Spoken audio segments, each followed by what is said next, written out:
That's whether this story actually ever happened, I don't know. Whether it's just a teaching story or actually happened, but it doesn't matter.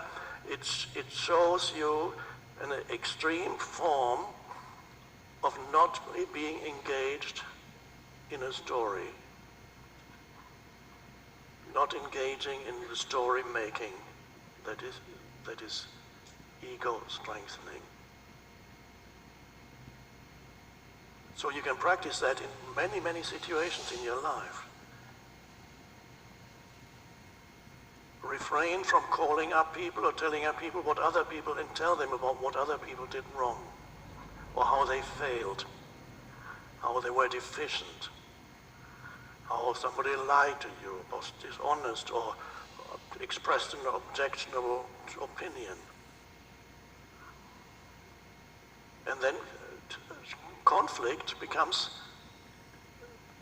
almost eliminated from your life, or 90% of it.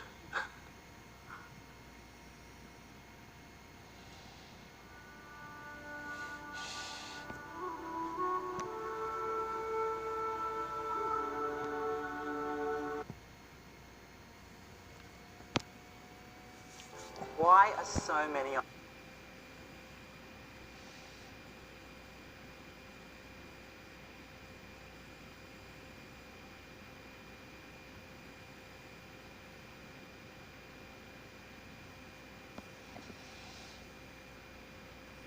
So, we all know that some foods make us gain weight, and some foods are definitely healthier than...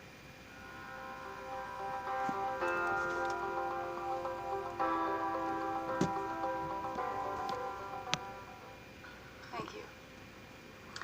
So, for me, I'm here about relationship. Yeah. And I'm in the midst of enormous transition in my own life. Everybody is. Everyone is. I've been with the same partner 37 years. And I went to the land cruise in 2016 with my husband. And we met a woman there. And he now believes he's going to be with her.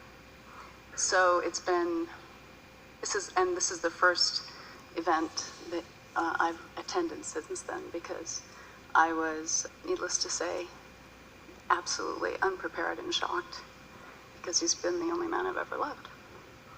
So I find myself grief-stricken, and knowing that nothing happens in this universe by accident, that this is all part of...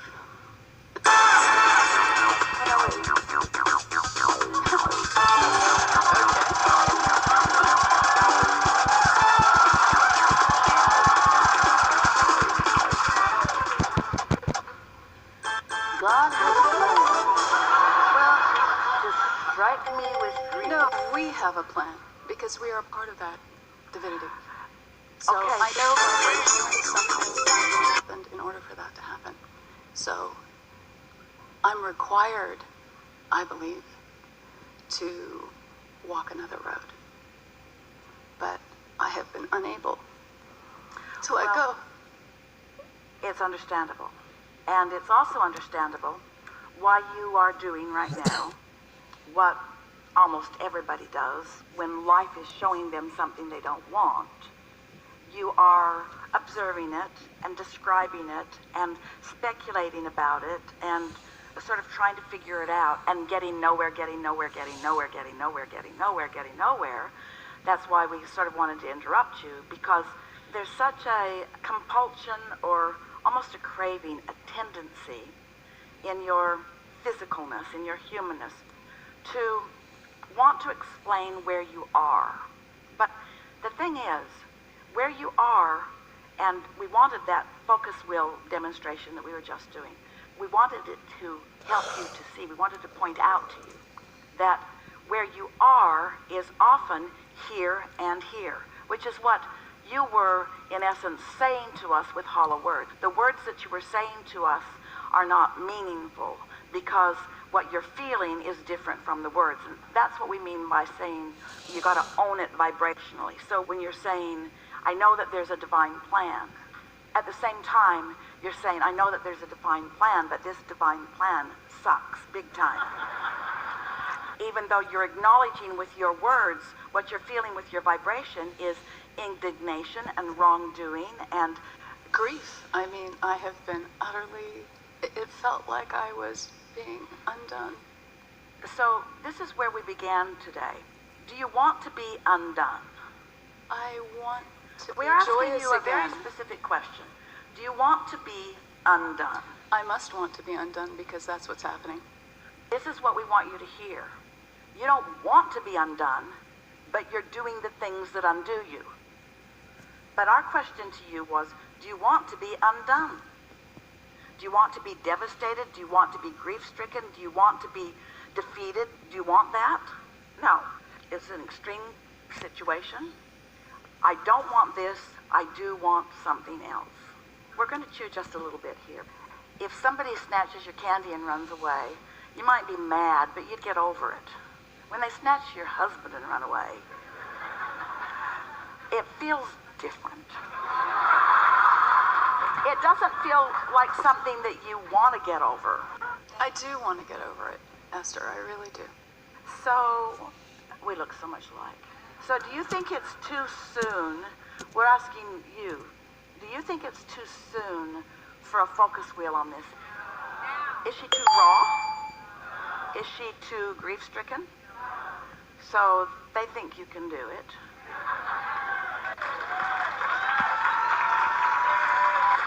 Now, there are some things to talk about here. Do you think she should have to get over something so rotten? Isn't there plenty of blame to go around? Couldn't we spend about the next 5 or 10 years? Couldn't we write a few hundred books on the injustices of all of this? Couldn't we write a book about the divine interplay? Aren't there just tons of books to write? Or could this just be about, I feel not good and I want to feel good? That's really where you're at. I want to have joy back in my life. I want to live again because I haven't been living. But you see, almost every time we give you an opportunity to speak, you go there rather than there. And that's the power of a focus wheel. That's just because you're accustomed to following the strongest momentum.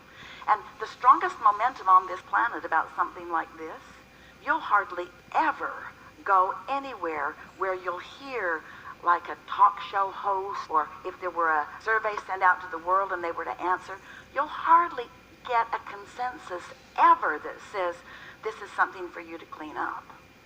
Most of the world goes right to revenge. Most of the world goes right to honoring the negative emotion because you really deserve to be able to feel negative. And if anybody had an excuse to feel negative about anything, it's you. And if there were going to be an exception to the law of attraction, it should be you. Because this is that egregious, but it's not going to be. The law of attraction is not going to be different for you. If you are to return to your joy, it has to be on different terms than your relationship with that man. This is pointed out, which is part of the divine crap you were talking about.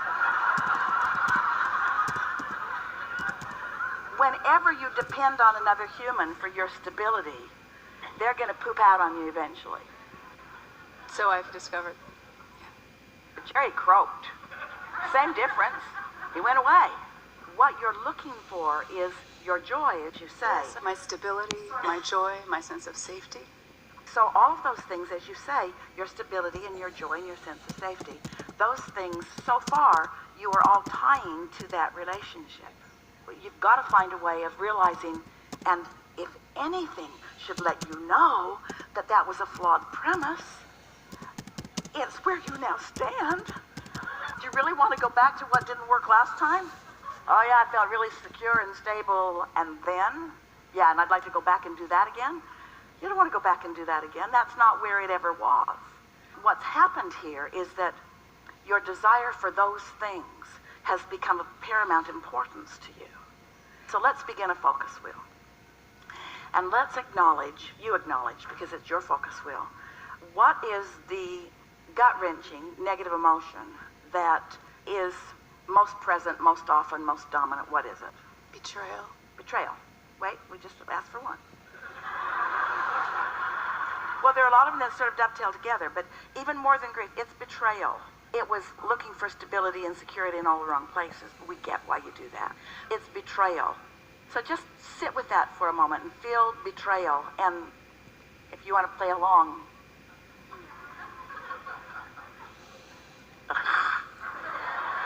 it's all right. What's on the other end of betrayal? Loyalty. That's a sort of toxic stick, isn't it? Betrayal is on one end and loyalty is on the other. Loyalty, oh wait, loyalty. And by loyalty, what do you mean? Love. Steady love? Steady love.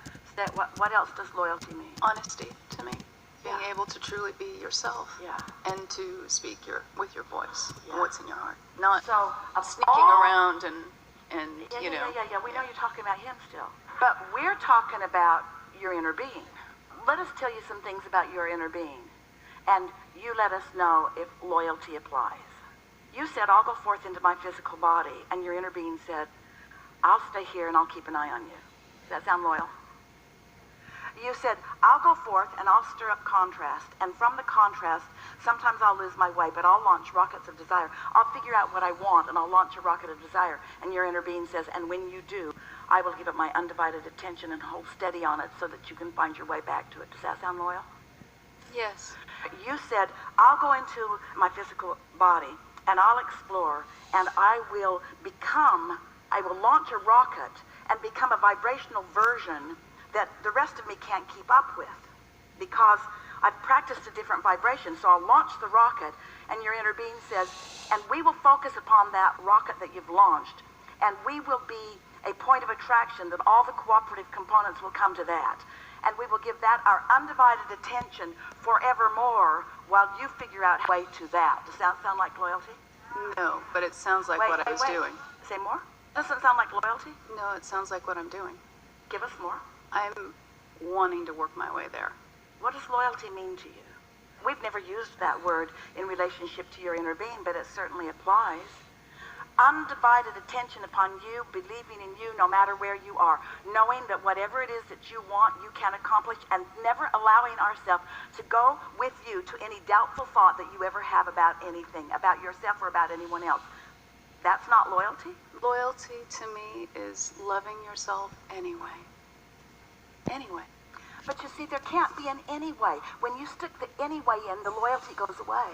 Loving you, even though you're flawed, your inner being's not ever going to acknowledge that you're flawed. There's never going to be an anyway coming from your inner being. That comes from humans. You don't look quite like I'd like you to look, but maybe I could love around that.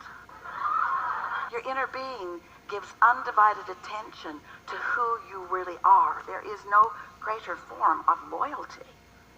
So if you're being real, which you're not right now because you can't be, but if you were really meaning that all you want, that what this life experience has brought you to want, above all other things, is coming into alignment with the whole of who you are, then there is not another opportunity that you could have lived that would put you in a position where you have identified that you want that and that you could focus will yourself toward.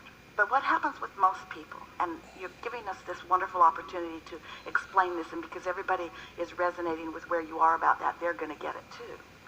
It feels to almost everyone that in order to really get what I want, somebody else's behavior has to change. There at least has to be remorse or repentance or some guilt. But if you can get somebody else to feel guilty, where are you in relationship to your inner being who won't go there with you? It doesn't work. It never works that way. You're right about so many things.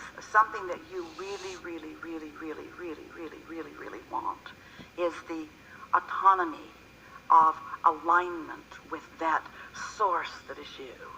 And nothing less than that will do. And so many people are unwittingly substituting that by depending on others who should never have been put in that position. Nobody should ever need to be what you need them to be so that you feel their loyalty. Because they came to create their own reality. They didn't come to shore up yours. You came to play with them, to come to your desires, and from this experience, once you align with the vibration of true loyalty, oh, there are so many humans that will match that will flow into your experience. But you see, when that new one comes, we don't want them to substitute what you will have by then discovered with your inner being. Because if you discover your alignment with your inner being, which then will bring another human, and then you start depending on that other human the way you were before, then there's been no value in this for you. And you'll be right back where you started again. No, thank you. Yeah. Helpful? Very. Helpful?